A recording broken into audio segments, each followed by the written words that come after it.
The flickering fire cast grotesquely dancing shadows on the decaying cabins of Camp Blackwood.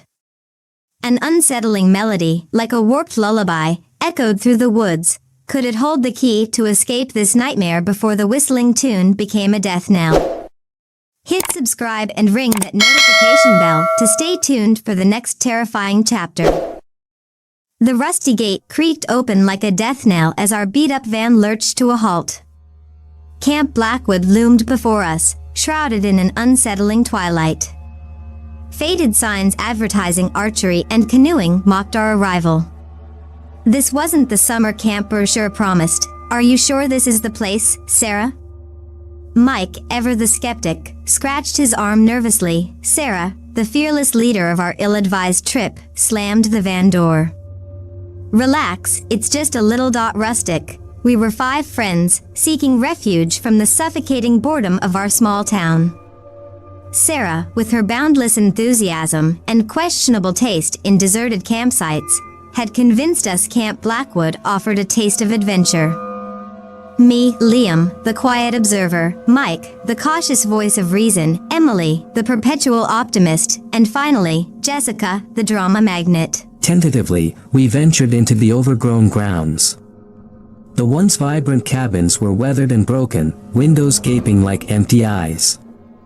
An unnatural stillness hung heavy in the air, broken only by the rustle of unseen creatures. This place gives me the creeps, Jessica shivered, clutching her phone, practically useless without reception. A sudden crack from the wood sent us scrambling.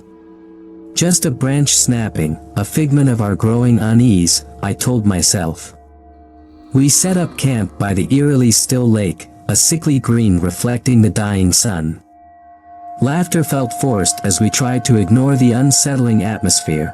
As dusk settled, an unsettling melody drifted through the trees, a warped, whistling tune that sent chills down my spine. We huddled closer, the flickering fire our only solace. Sarah, ever the optimist, claimed it was just the wind. Hey guys, check this out. Jessica's voice, devoid of its usual theatrics, sent a jolt of fear through me. We gathered around her phone. On the screen, a grainy black and white picture. 5 smiling campers, eerily similar to us, stood in front of a cabin. The date beneath it, 1978, the year Camp Blackwood closed its doors. A scream pierced the night, a blood-curdling shriek that sent our hearts into overdrive. We scrambled for the source, flashlights cutting through the darkness. Emily was sprawled on the ground, her throat gaping, a crimson stain blooming on her white shirt. Panic surged through me. This wasn't a prank, wasn't a silly weekend getaway anymore. We were being hunted, adrenaline-fueled. We raced back to the van, desperation a bitter knot in my stomach. The engine sputtered, coughed, then died.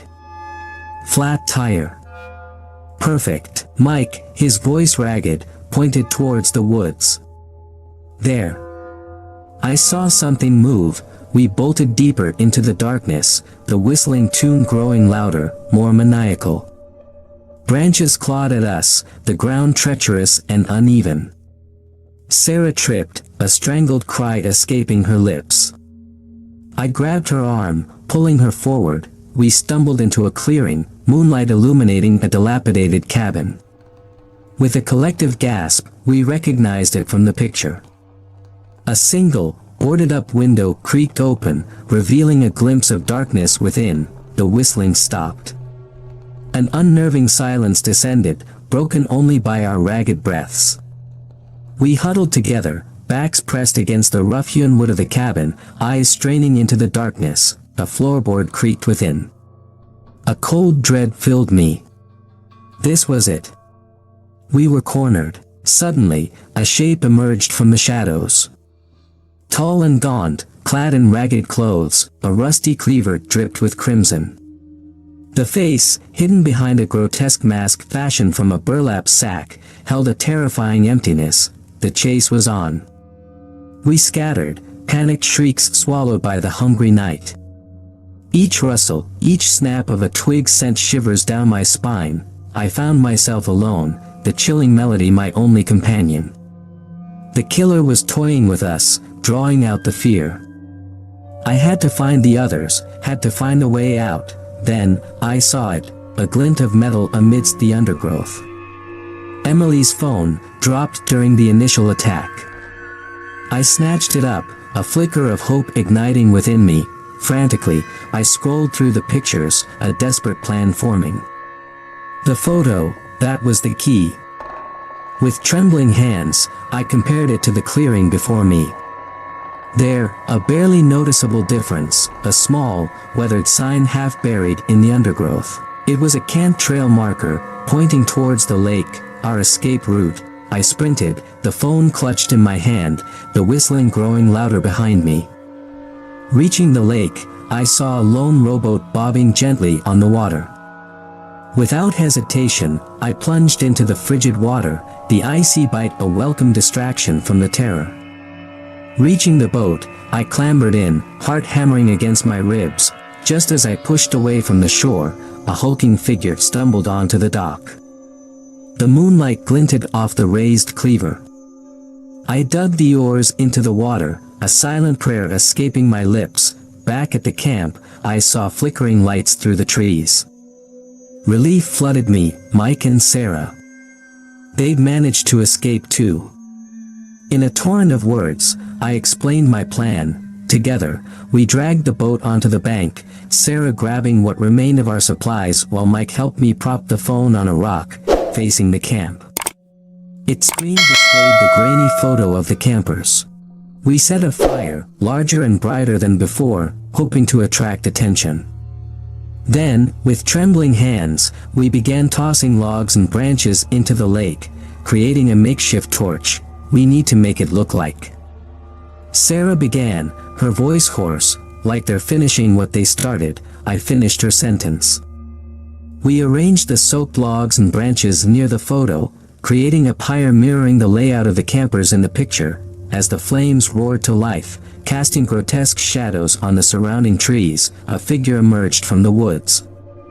The killer, drawn by the light, hesitated as he saw the scene before him. Using the remaining embers from our campfire, we lit a trail of leaves leading away from the pyre, towards the barely visible trail marker. We hoped it would confuse the killer, leading him away from the lake. The sound of splashing water confirmed our suspicion.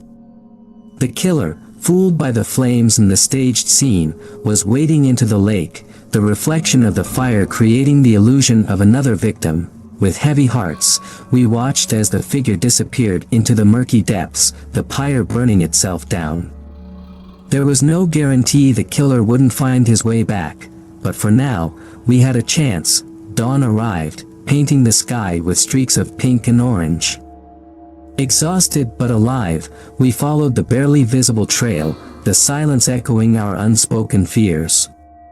Hours later, we stumbled onto a dirt road, a beacon of hope in the vast wilderness. A passing motorist, alerted by our ragged appearance, took us to the nearest town.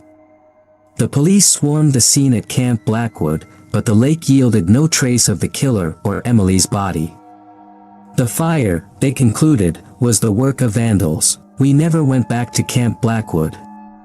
The events of that night left an indelible mark on us, a dark secret we shared. We lost Emily, a vibrant young life stolen by a senseless act of violence. However, we didn't lose ourselves. We learned the value of friendship, of resourcefulness, and most importantly, of staying alive. We returned to our lives, changed forever, but with a newfound courage and a bond forged in the crucible of terror. Years later, we received a call from the police. A fisherman had found a rusted cleaver trapped in his net, along with a fragment of a burlap sack.